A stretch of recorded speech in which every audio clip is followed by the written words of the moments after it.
Hello YouTube, I'm back with another welder review. This time it's the Hitbox MIG 250. I bought this from the Unit Weld eBay store for $207. Since then they've gone up, they're about $230. But I was very intrigued by the features that it has for the price, so I had to try it. Unit Weld, I believe, is the parent company of Hitbox and of another brand, the HZXVOGEN Hosvogen, or however you pronounce it, brand. And they also sell a MIG 250 model under that brand that looks pretty much identical except the color. It's black, whereas this is orange and white. The new model of this particular model, the Hitbox MIG 250, has been out for less than a year, I believe. They had an older one that it didn't have near the features that this does. Much plainer. But this has quite a few features compared to it. This has full manual mode, which you can see right here by pressing that button, switches it into manual mode, and it reads out in meters per minute, as well as the voltage, which you can adjust. The meters per minute here, the wire feed current there, and the voltage here. And for synergic mode, press this button. The synergic light comes on. It tells you what gas you're set for, wire size you're set for, and you're in MIG mode. You can adjust the operating mode with this button here. That's 2T, 4T, and spot weld mode, because that's a feature this has that my other one doesn't have, is the spot weld mode, which can be handy.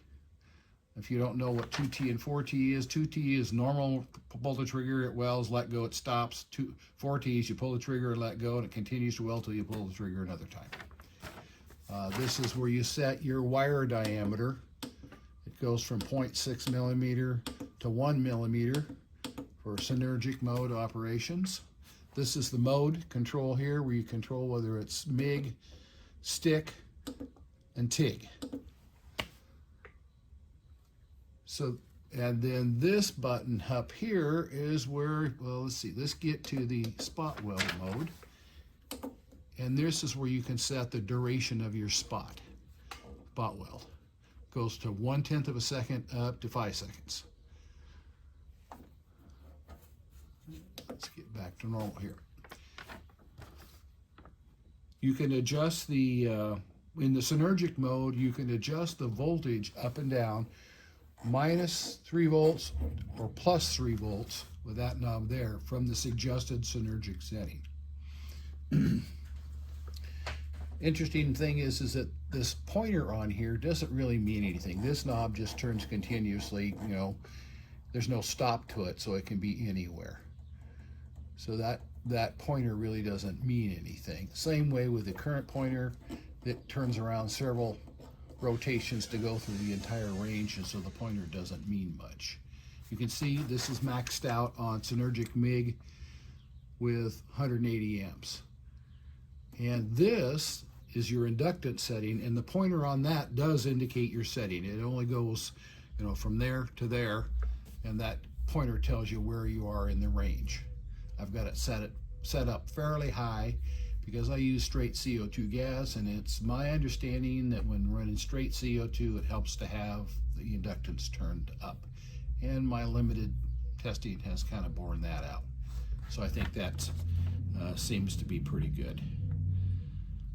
This will run on 220 volts as it shows.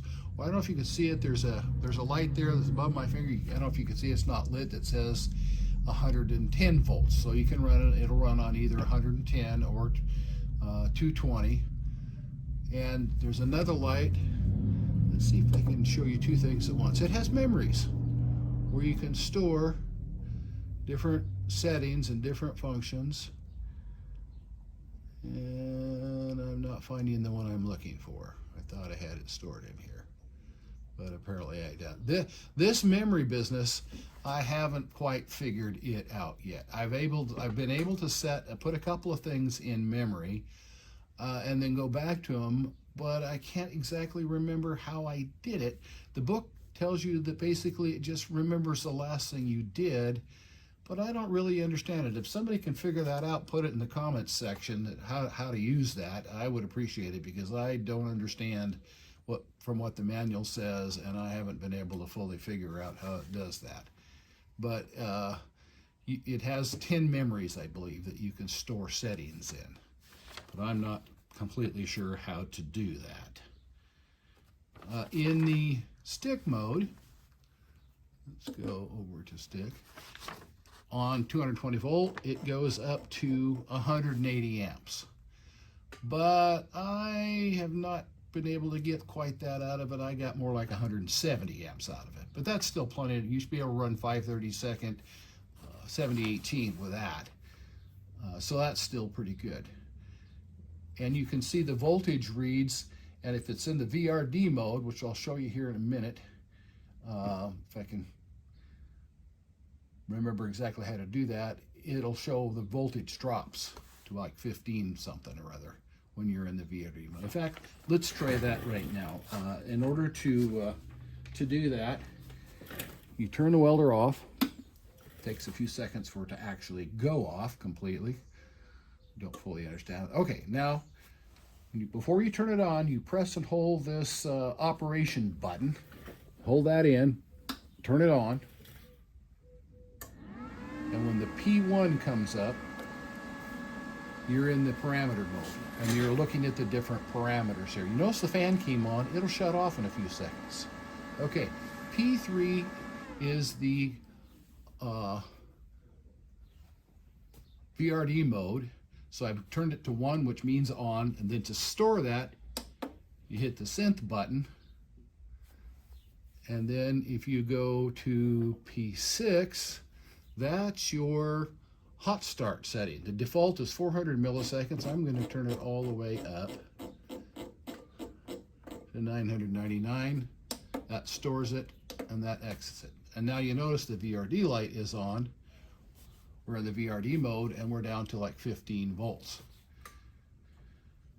So there are other parameters in there. There is your pre and post flow parameters. I had to have to look at the manual, but there's all these different parameters that you can set up in there in that parameter menu. Let's go back to MIG here. Another thing about this machine is it will take 2 or 10-pound spools of wire. So I like that. And I told you about the fan is on demand. You notice it went back off. If you start welding, it will come back on, of course, and then after you've welded for a little bit, it stays on for several minutes after you stop before it shuts back off again. The leads on this thing are typical cheap Chinese leads. The work clamp lead or ground clamp lead is only about 5 feet long. The MIG, or not the MIG, the stick stinger electrode holder is about 6 feet long, but the MIG gun is about 9 feet long. It's a little better, and it uses for the connections, it uses the smaller DINS plugs, the DKJ 1025 DINS plugs.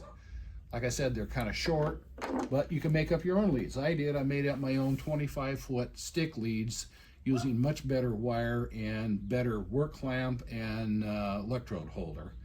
So you can always do that, make up your own. And it uses a European style connector for the MIG gun. You can, get a different one. Like I took the one off of my other Hitbox welder, my Synth MIG 200 Pro, and it's a 24 KD style MIG gun with the same connector. Put it on there, tried it, worked fine. So if you want to have do your MIG gun for about $70 or $80. You can order one off of eBay, I know. So it's a little better option there if you want to spend the money for that. Here you can see the all metal drive roller mechanism, and I've got a 10-pound spool of 0.9 millimeter or 0.035 MIG wire in it right now. And it's pretty much the same as my other welder. I think common to a lot of these Chinese welders are made like this. But this is pretty nice that for the price you get an all metal drive roller system. Now the drive roller that's in it did not come with it, nor did the tip that I have in the MIG gun. What's in it is a 0.9 millimeter for that size of MIG wire. And likewise the tip is a 0.9 millimeter or 0.035. It came with a much better owner's manual than my other ones did. This owner's manual is much easier to read and follow, and the instructions, or the specifications, are here. Interesting note, the specifications in the manual do not necessarily agree with those in their advertising. And of course, not necessarily exactly what I got with my readings either. Interesting part too is this is where instructions are to set your parameters. Remember, I changed the parameter 3 turned on the VRD, and parameter 6 I changed the time on the hot start up to 999 milliseconds. There's where it has the instructions on that. And over here, of course, is the instructions on how to set all this up, and then all the different options. So that's very nice. In the back, I haven't talked about this, is error messages. I got an E15. What happened with that is I had it in manual mode, full manual, cranked up all the way, and I was hitting 240 amps.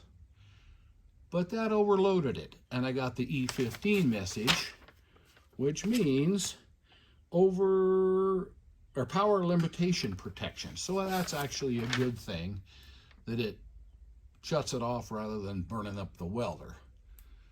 And I found that if I turn it down a little bit, down to about 210 amps, it seemed to be okay, at least for a little while. Didn't weld too long with it at that. But my guess is, as long as you don't exceed 200 amps very much, it'll work just fine. Oh, this is the drive rollers that came with it. This is the 1 millimeter and 1.2 millimeter U roller for aluminum, and a 1 millimeter and 0.8 millimeter V roller for solid MIG wire. And you get a 1 millimeter tip and a 0.8 millimeter tip for 0.030 MIG wire, and a couple of hose clamps for the gas hose, and one of these little wrenches for the tips and various parts. You also get a graphite liner for aluminum, which brings up another subject.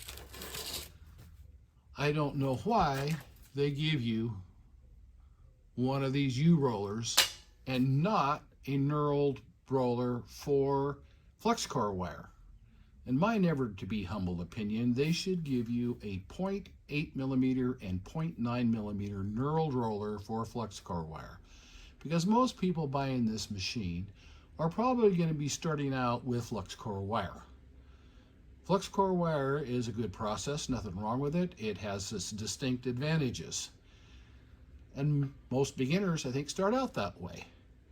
So that, is my opinion, should be what they give you instead of the U-roller. Because to weld aluminum, you would have to have a bottle of argon gas. A bottle of argon gas alone would cost more than this welder does. And of course, you would also need a regulator. They're not expensive though. So I think this welder is designed more toward, or marketed more toward, beginner welders, and they're not going to want to spend the money on a bottle of argon gas right off the bat, I don't imagine. Let me show you the MIG gun a little better here. This is the, what is it, AK-15, I think? Yeah, 15 AK type MIG gun. And it's the type that you just, nozzle just shoves on. It's got like a spring thing here. Uses a standard Tweco style tips that you can get anywhere. I think these gas nozzles, you can get them at Harbor Freight or pretty much anywhere as well. This one, as you can see, has been used. The ground clamp, the work clamp. It doesn't open as wide as some of my other ones do, and it has a more cheapy feel. I'm not impressed, but you know, this is typical for Chinese cheap welder leads. I think I mentioned to you already that they are not that long, but you can make your own.